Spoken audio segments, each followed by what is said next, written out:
Hello and welcome to the fifth Voyager Discourse. Today I'm going to talk to you more about ego purification, how to sublimate your ego into the higher awareness of Source.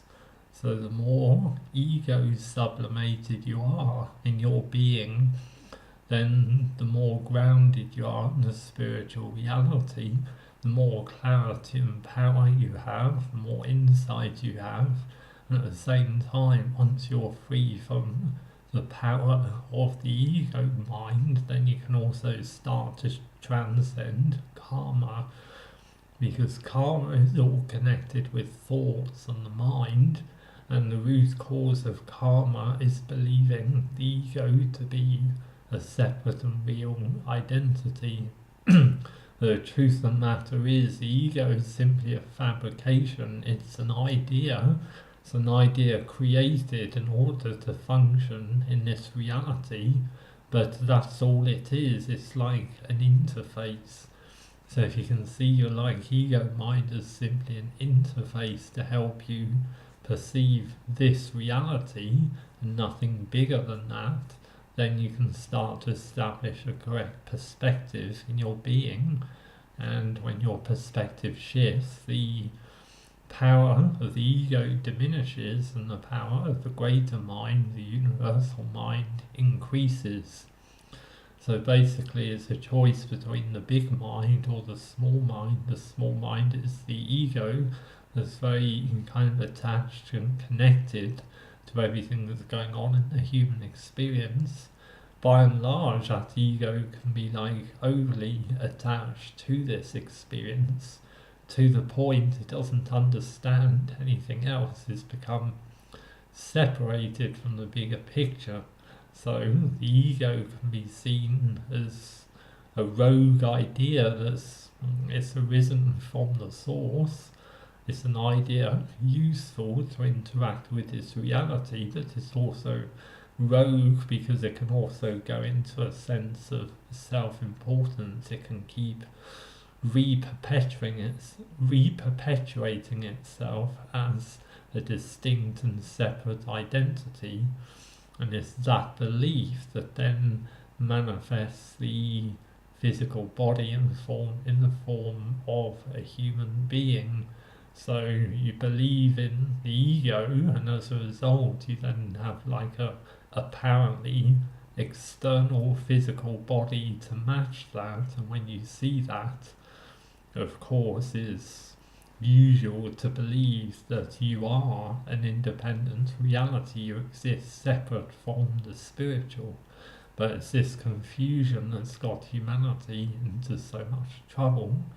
So basically, to get back to source, you undo the workings of the ego.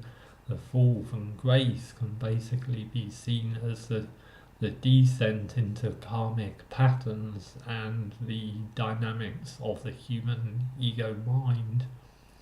You need an ego mind for a long time on this journey, because the ego mind is like a mirror for your personal processes. But as you get toward the end of the path, you don't have so much need for the ego, and thus the ego mind tends to diminish in your awareness, and along with that 95% of burdensome thought process will also leave your awareness along with that overly attached nature to the ego. Now, when you have an experience of the source or higher dimensions, there's an ineffability there. There's a mysteriousness, a transcendental. It's beyond the physical, it's mystical, mysterious. This is the higher reality. This is emanations from the universal mind. It's not the universal mind in itself, it's simply manifestations of it that you can perceive through the gaps that are starting to appear in your ego mind. The more gaps you have in the ego mind, then the more transparent reality becomes. You can transcend the 3D thinking reality and start to see it, or be just being in the bigger mind, in source. Now the bigger mind does not need to think, because it's not thinking. There's a peace and stability there, and any existing thoughts can also evaporate in that peace as well, because thoughts cause feelings, they cause mental reactions, and they quite often cause you to do actions or not to do actions. And very quickly, if you get caught up in thought, you then get caught up in karma, because the more you think, the more you generate of a thought-based reality. So as a result, you get more bound to the 3D, and then you get like a vicious circle developing, where you keep reaffirming the mind, and thus you keep recreating karma and the cause for you to be here. And this is something that can run for many, many lifetimes without even being paused.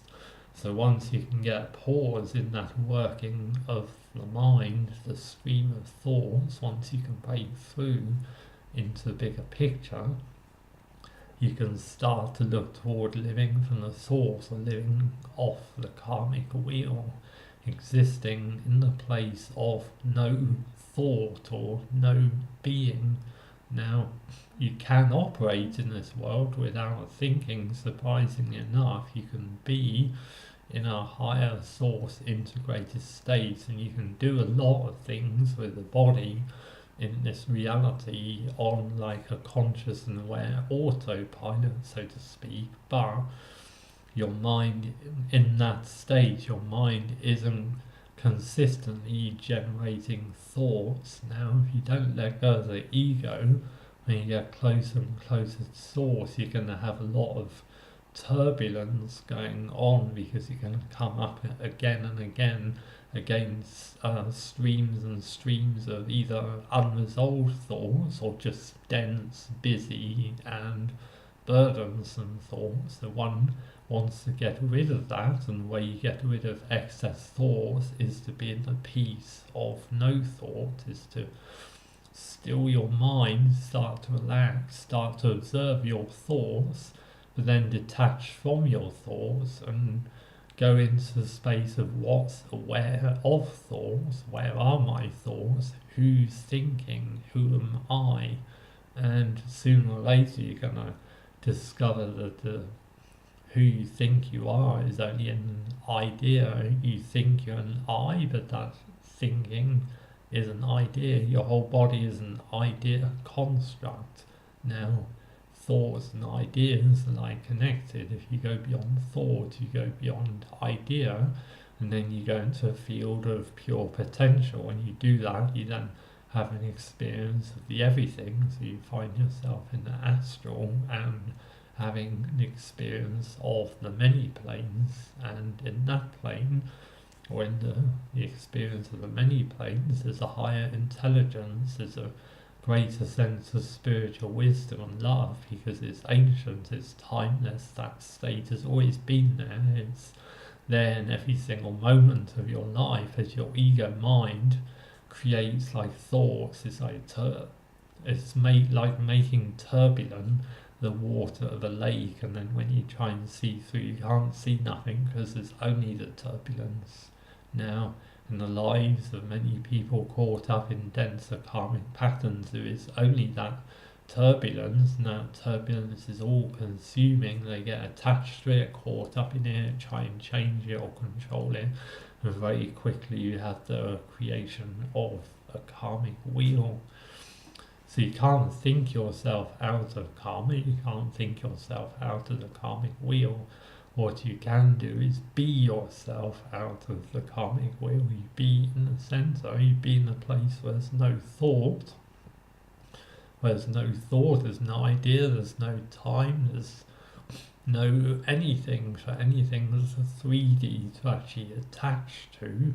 So you become pure in like a different reality, so to speak. And when you become more grounded in that other, the thinking processes decrease rapidly, and you'll find that 95% of your standard thought processes simply just disappear.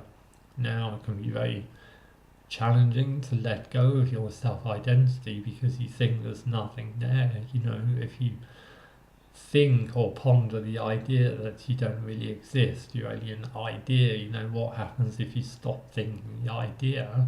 Then to the ego mind that's quite challenging at first. You have to have a bit more grounding in your life and an established spiritual practice to overcome the initial reactions of the ego, which will kick up fear or try and defend itself and prevent you from going deeper beyond the ego to perceive the deeper truth.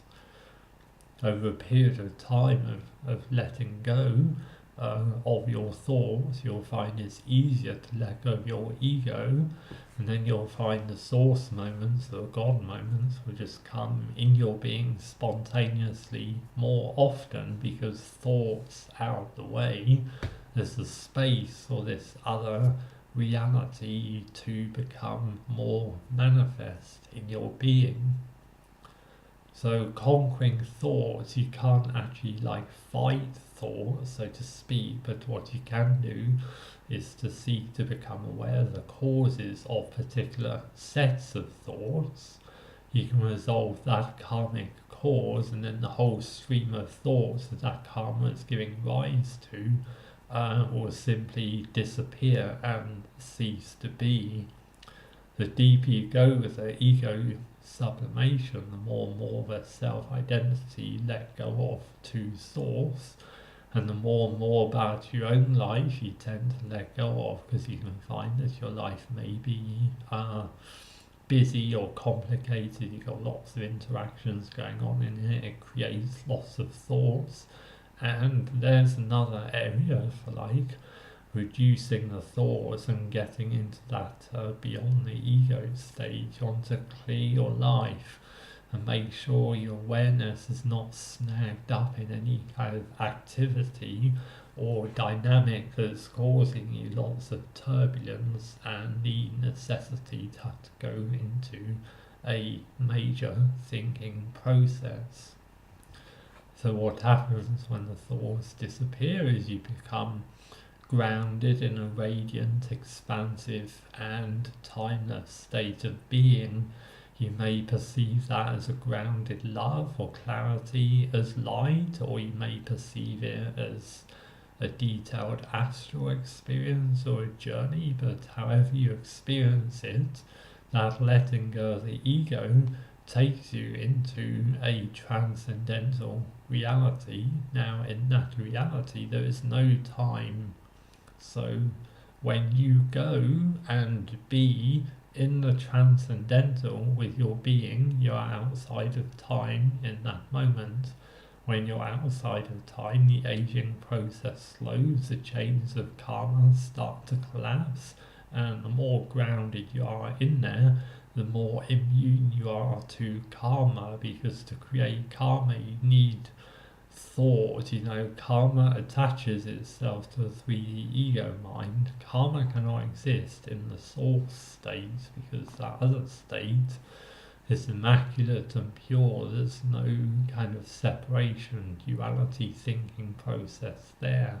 But in this reality there's a duality, and for as long as we're kicking up thoughts again and again, we're going to reaffirm ourselves here, whereas what we want to be doing is to start to reaffirm ourselves in the other, or in the transcendental. The more you establish yourself in that realm, then you get a greater perspective on your human life. It's seen as somewhat smaller because there's something other that surrounds it, this big bubble of awareness. When you exist in that thought-free state, then what happens is you can perceive your life from outside. You see yourself outside of a whirlpool or a massive river of ideas in that moment. You're off the wheel, you're transcendent, and the idea is to take that awareness back into your life, so that when you are in the streams of thought that make up your human experience, because you're always going to have some thoughts for as long as you're here in a body, but what you want to have happen is those thoughts to be in proper perspective, thoughts happening in a great awareness so you can think. It's not like you have to stop thinking, but what one does want to do is to be able to think less and think inside a big awareness. Then your thoughts don't take over your reality, and your thoughts won't lead you to do anything in this reality that affirms karma. And you have that bigger perspective, you can step back. Most of the time all you need to do is just to be in your source nature and contemplate the nature of existence and reality. Yes, attend to whatever you do have to do in the world, but at the same time you might want to filter through what it is you are doing in the world to make sure you don't have a heavy load. You don't want a heavy load at this time, because that will make a heavy thought load. If you can resolve some of those interactions or scenarios that you have to free up more awareness, you're going to think less and then make significant progress in your meditation, in your dreaming, or in your journeys. So ultimately, ego purification is about love, not like the New Age love, but a higher, stable and grounded form of love, which is the fabric of the universe. It's a greater love, it's a greater power that the mind, by and large, is generally closed to. So for as long as you're attached to the 3D mind, your existence here, and seeing this existence as the only existence, or being overly attached to it, one is creating a separation from that love. And when you realize that, you then understand that by and large your experience on Earth is in a way like a kind of separation. Just the act of incarnating here has taken you away from the deeper love and understanding of Source. And physical incarnation is not so favourable. I mean, it's good in terms of learning the lessons, but beyond that, once you've learned the lessons, you don't want to dally in this reality, because you're basically remaining in a state of Source separation. You know, once you're fully ego sublimated, you return to the love of Source. That same love of Source will then arrange you to be spared the collapse, and you can go on to exist in a more transcendent reality. So the work in the here and now, in the physical body, whilst you're here on Earth with the ego purification, is obviously about living in the heart, but it's also about living in truth as well. It's not sufficient just to have ideas or feelings of love without a grounding in wisdom. Like the New Age kind of sentimental love, you don't need wisdom, there's plenty of that, but that's like a bit too floaty and doesn't help you with the bigger picture, because there's no wisdom there. So wisdom is about being grounded in wisdom, is about living in truth and being ethically grounded. And when you combine the two of them, you then get like an astral awareness as the energy moves higher up, and then you start to experience a transcendental and greater love. And it's that love one wants to identify with, not in a New Age kind of way, but like in a spiritual union kind of way. You're not totally letting go of your individuality, but what you are doing is releasing your idea of it sufficiently enough so you can be touched by the greater love.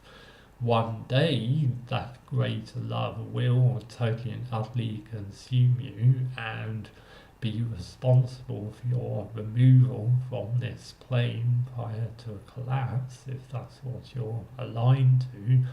But in the interim, you're still in a body, so you need to maintain some individuality, but it's like a mature sense of self-identity. It's not the lower ego self-identity, it's a slightly more refined one, and when you maintain that and merge into love of the universe, you stay grounded. If you only go into a love state, it can be very loving, but there's no like stronger awareness. You need a greater grounded awareness to perceive the stronger love of Source.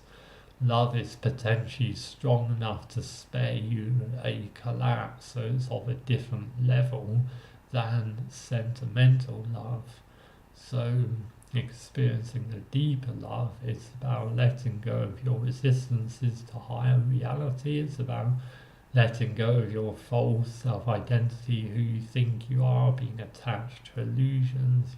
As you become more authentic in your being, all those old stories will kind of like peel away from you, and you'll naturally flower into a different manifestation of being, because it's the being state that's going to be useful for voyagers. Just being in the awareness of Source, doing when necessary, but not overdoing.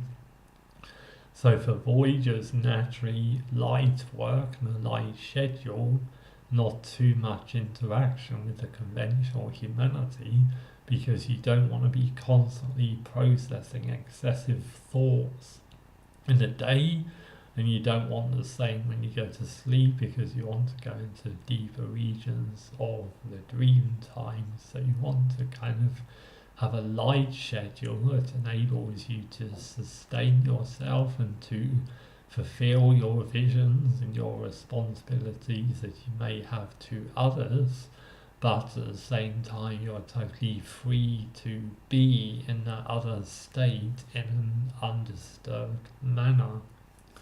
What you'll find is sooner or later you'll experience like a thinking state and a no thinking state, and you'll kind of like experience both of them, because you'll get the no thinking state and thoughts will come in again, thoughts will go again. So it fluctuates at first. It'll take a while for you to be grounded in just being, but it's possible. Deeper silence, deeper reflection, and deeper grounding in the love, and a shutting out of too many external distractions. You can then have an internal dialogue with your being, or you can take your awareness into your being, find where the boundaries of your ego are, and kind of feel into those limitations and experience reality there, kind of see what happens if you start to let go of certain clusters of thoughts, for example, or certain ideas of what you think you ought to be doing. There's so many ideas you can pick up from the mainstream that's unhelpful. Sometimes you need to go through a big process of detoxifying your mind of layer after layer of excessive and burdensome thought as you may have accumulated from the outer. So you want to be ditching a lot of thought baggage, and the only way you can do that is in like a strong personal practice with yourself in a space of time, grounding, awareness and sanctuary. When you go deeper in time, you start to burn off your fears, and it's easier and easier to let go of the ego, and then you'll like naturally merge into all kinds of mystical experiences. So in the end, it's about letting go and surrendering into the bigger picture. All of you probably have had some experience of the bigger picture. As the bigger picture gets more established, You then affirm that in your spiritual practice. As a result of affirming the bigger picture again and again, the bigger picture becomes established in your being, and the smaller picture, which is your ego mind, rather than consuming the whole of your awareness, it then takes its proper proportion, and then lo and behold, at that point all kinds of other spiritual perceptions start to flow in from the worlds of no thought, and then you can begin the work of exploring that and getting more established in that deeper reality. Okay, so that's all I'm going to say about ego purification. If you want to discuss any aspect of this in the forum, please do post up questions and comments, and I'll answer them in due course. Okay, that's all for now. Free spirit out.